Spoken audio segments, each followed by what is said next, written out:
day 145 of 365. And so I have been reading a book by T.D. Jakes, listening to it actually, but disruptive thinking. And it's a brand new book, and it just has just come out, and I'm kind of plowing through it as I do a lot of driving in the daytime, so I've been moving through it pretty good. But there was a story that he told that has been resonating with me for about a couple days now, and it was Christmas dinner. And everybody knows me. I enjoy Christmas. I really like Christmas, and he was talking about how,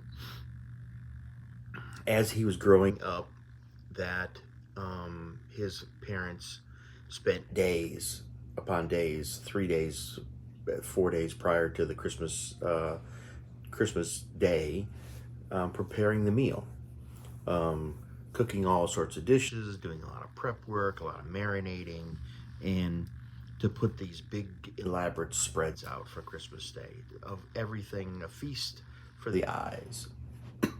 I can relate to that. Um, I grew up in the Midwest, and that's what we did. We put on these big spreads, ham and turkeys and all sorts of side dishes, um, but strictly Midwestern, right? Thanksgiving, Christmas, that's what we did. And so I kept thinking about that because I have I do the same thing. I do the same process. We typically invite a lot of people to our house. Our friends come to our house. Our in-laws come in. I mean, a lot of people come, and I prepare these huge, monstrous feasts. And TD tells the story about how he one Christmas he was just preparing 3 days prior to, just cooking and all sorts of things and getting ready for this big spread. He puts this big spread out. Just as he's finishing putting the spread out, in come his walk through the front door his children with McDonald's.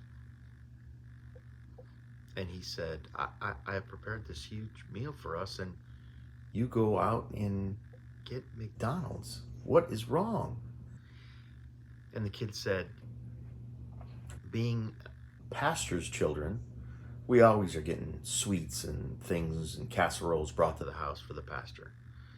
We're fine with that. We would really like to spend more time with you. And the meal meant nothing. And he realized that he was cooking the meal for himself because he was trying to relive an event in his life that meant something. And I kept thinking about that, and I said, oh my God, have I been doing that? Have I actually been doing that? Because my children typically don't eat any of the things that I cook, or very little. My friends do. They eat everything. It's like a big feast for them. And but my children don't. And I keep thinking, have I messed up all these years? Have I? And so then I took that from that to this younger generation of people that are coming into the workforce. And are we meeting them where they are? Are we checking off the boxes that are important to them? Or are we checking off the boxes that are important to us? So it led me to there's a lot of questions going on in my head, because I'm not naive enough to think that times have not changed and things have changed. And what was important to me, or important to my parents, or important to anybody that's around me, is just as important to people that are young people that are entering the workforce in that 20 bracket. Some care, some don't care. They just don't. They don't care about certain things. And maybe we need to ask more questions, like what's important, what's what stands out the most to you? What's important to you in order to move forward? Because if we don't start asking those questions, I think we're going to have a problem. Or maybe I know we're going to have a problem. I don't know what I'm going to do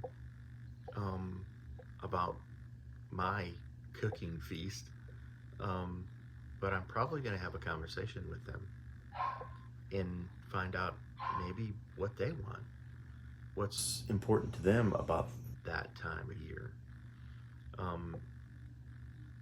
But I think it's important that you ask your circle of friends, or if you're hiring people, you need to start asking those questions. What's important to you?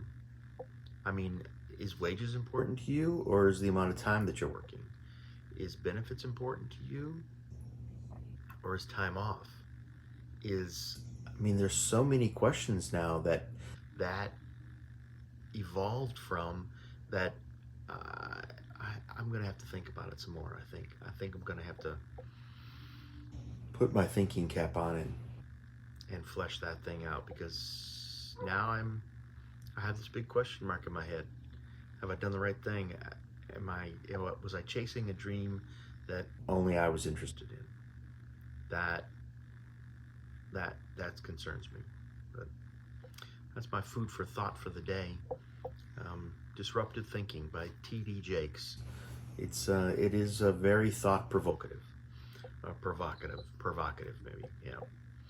Anyway, Merry Christmas, everybody. Man, I hope you had a fantastic day. I did have a great day. We had a crawfish boil for our Keller Williams family at one of our agents' homes, and there was a whole passel full of people there, probably 50 people there. It was a great turnout, and there's pizza, but there was boiled crawfish, and that was the main attraction, the big star of the whole thing, and lots of desserts, and it was a good time. It was a really good time this evening. But man, I hope you have a fantastic day tomorrow. I hope tomorrow brings you much blessings and joy. And I will see everybody again tomorrow. Bye-bye.